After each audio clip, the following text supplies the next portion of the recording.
Bonjour. Voici les développements des dernières semaines. Le 24 mars, le premier ministre Legault a annoncé le retour complet de toutes les classes de secondaire 3 à 5 dans les zones rouges. J'ai appelé le ministère pour leur faire savoir que cette décision était très perturbante. La PEC a réagi rapidement en publiant un communiqué de presse intitulé « Une décision précipitée et mal avisée dans un contexte de propagation des variants ».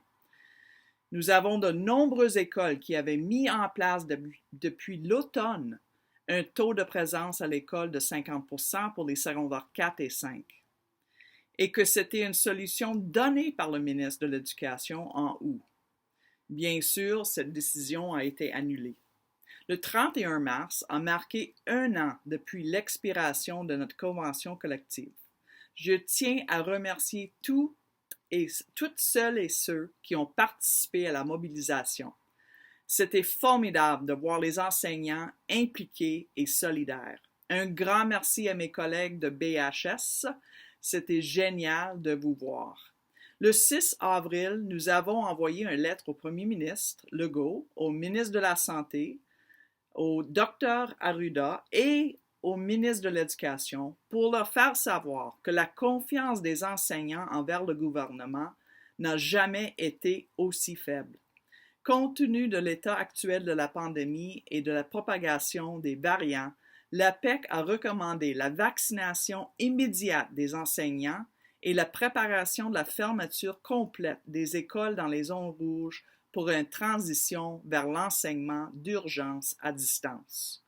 Un communiqué de presse a également été envoyé ce jour-là demandant au gouvernement du Québec de mettre immédiatement en place des mesures nécessaires pour protéger la santé du personnel scolaire, des élèves et de leurs familles.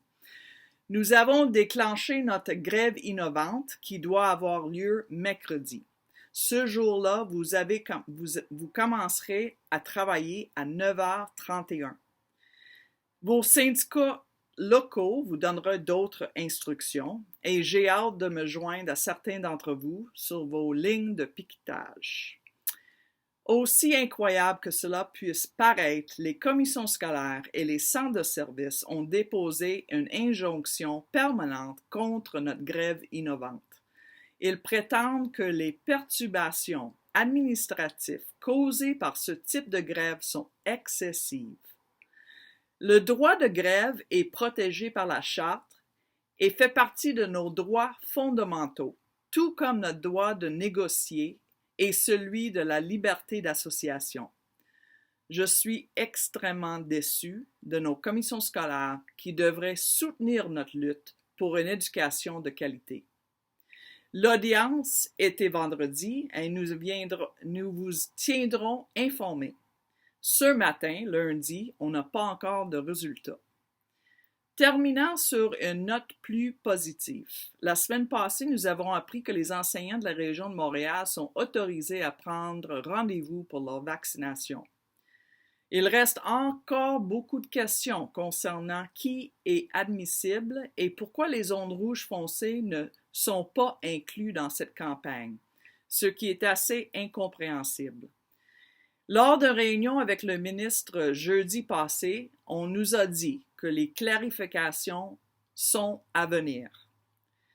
Je tiens à vous dire, continuez le combat et solidarité